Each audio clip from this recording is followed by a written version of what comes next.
I'm Father Danda, and on this edition of Malachy Minutes, we'll be hearing from one of our families in our parish, the Zeunik family, Jenny, who works on staff, and her husband Joe, and they'll be telling us a little bit about how they have been implementing Clover in their family.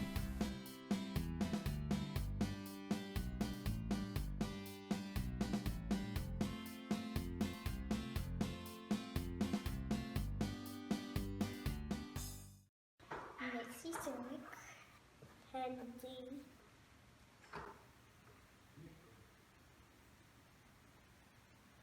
Jenny Zeunik. My name is Joe Zeunik.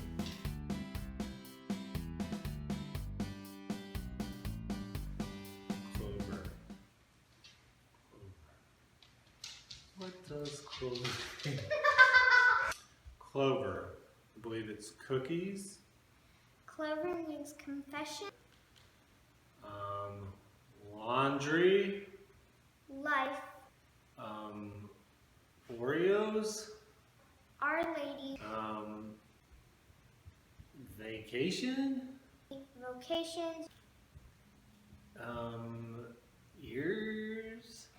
Eucharist, Railroad. and revealed word.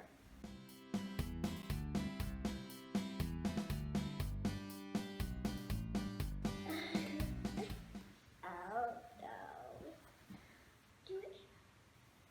Okay, well, confession is having that ability that God will forgive everything as long as you ask Him for it.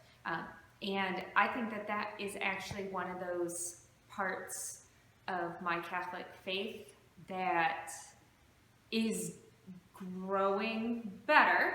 I try to at least go once a month, but before that it was not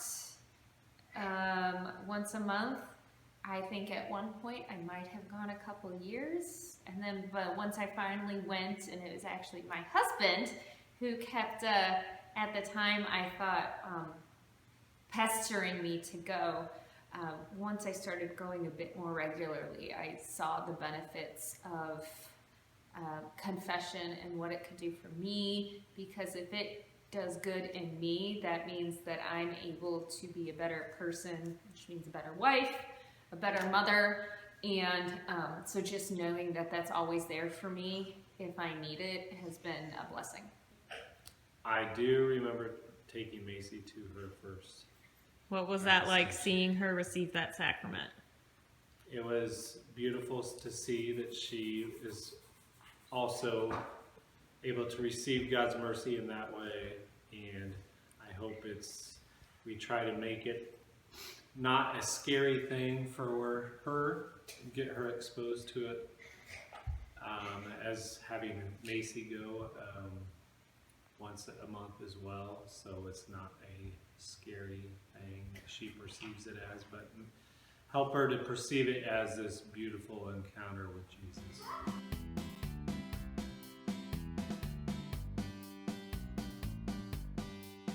Well, I've done beggars for the poor with my dad, and we do things like toy drives and canned food drives at school, and we prayed in front of this hospital, and we said the rosary and stuff to make it stop so that we could save children's lives.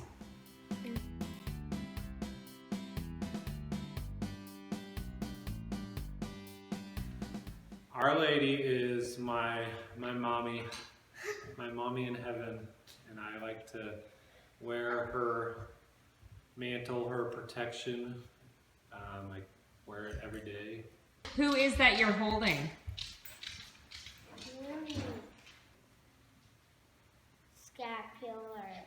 Okay, what's the scapular? Why does Daddy say you should wear it? Because it protects you. We have statues of Mary to honor her because she's our Blessed Mother. And we'll give her flowers for different occasions.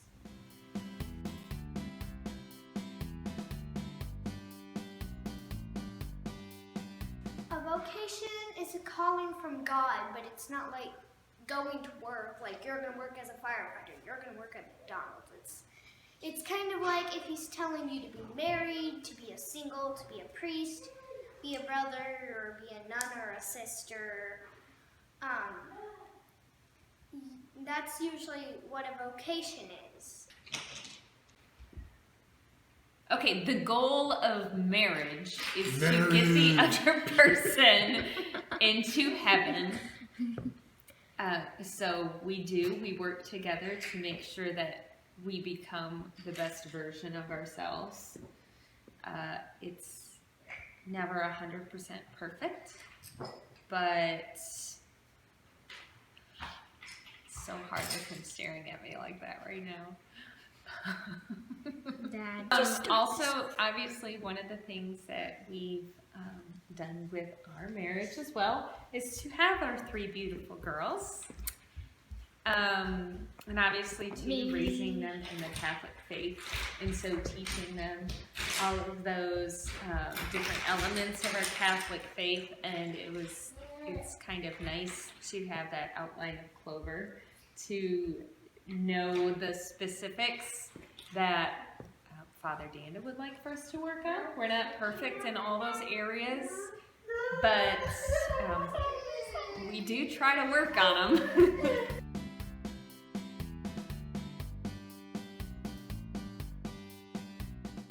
The Eucharist is God's body.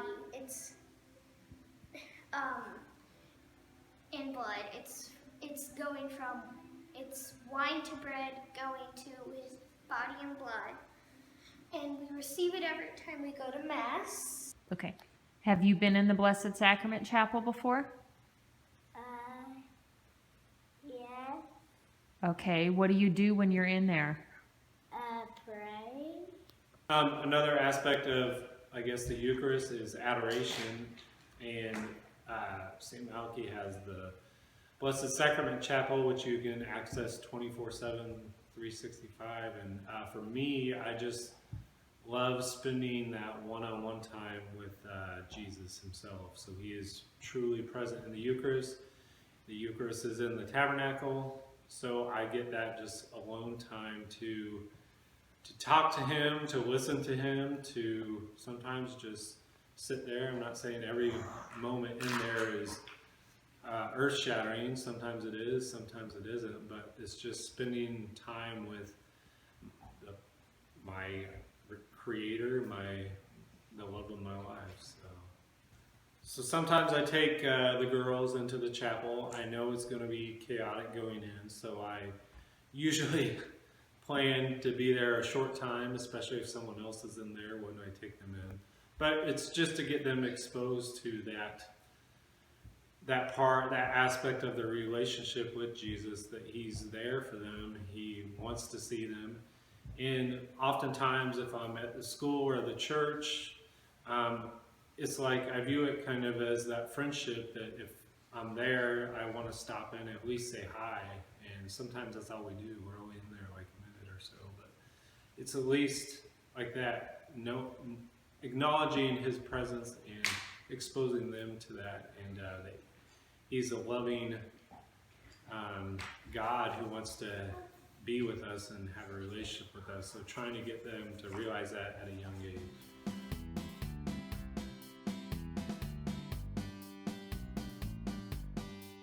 Well, revealed word, I guess it's kind of like the Bible and stuff.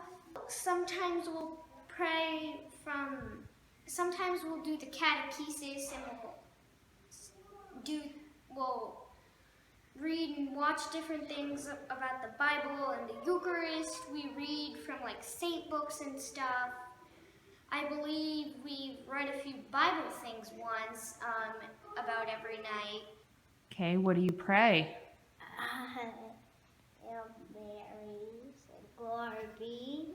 So the revealed word, it's something I always struggled with, understanding what the Bible's saying. Sometimes there's a lot of stories that don't make sense.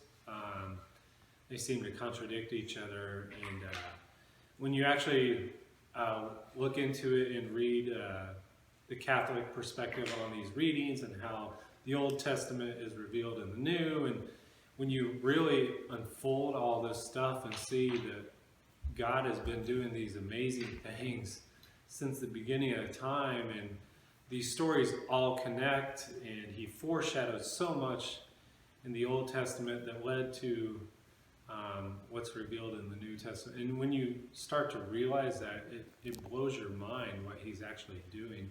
So I think people like Scott Hahn, Bishop Barron, Dr. Brent Petrie, they've really helped me understand what is actually going on in the Bible, what it's actually saying in general, also in my own life.